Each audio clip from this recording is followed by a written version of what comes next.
So I had like an architecture question. I struggled a bit. I still don't think I understand the best practice for if I want to look at a trend over time. Do I store that in the Bolt? Do I store that in Redis?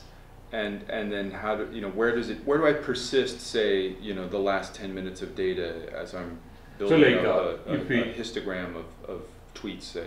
Okay. So if you're doing the window-based computations, typically the idea is to keep that in the Bolt or whatever it is, right?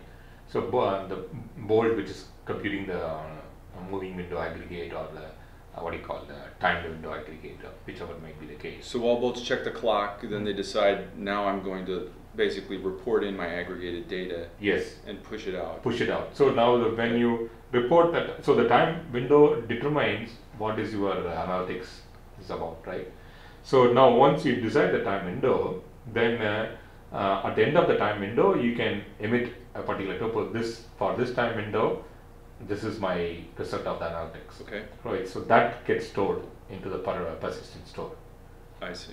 That should be stored in the persistent store so that you can go and look back much longer, right? Okay. Because then if you're doing every 5-minute interval, then if you wanted to go back to 5 days ago or 10 days ago or 20 days ago, yes, then you can go back to the persistent store and see those values, right? Whatever it is, right?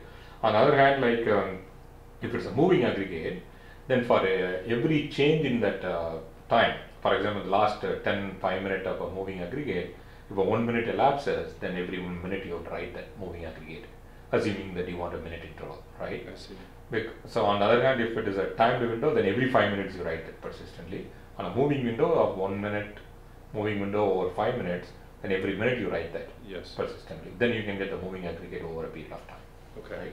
And then aggregating into a database versus Redis was I guess Redis is more just instantaneous for collecting the output of many bolts. Yes. I mean, that's all. I mean, Redis is just serving as it's just an aggregator, basically. Yes. Okay. I mean, Redis, as long as if you don't worry about the output of the analytics, doesn't have to be persisted. I just need it for some lookup or whatever it is, and after a certain time, then it's kind of, I don't need it. Means then you can do Redis. But on the other hand, if you need that analytics permanently, then you can store it in a key value store.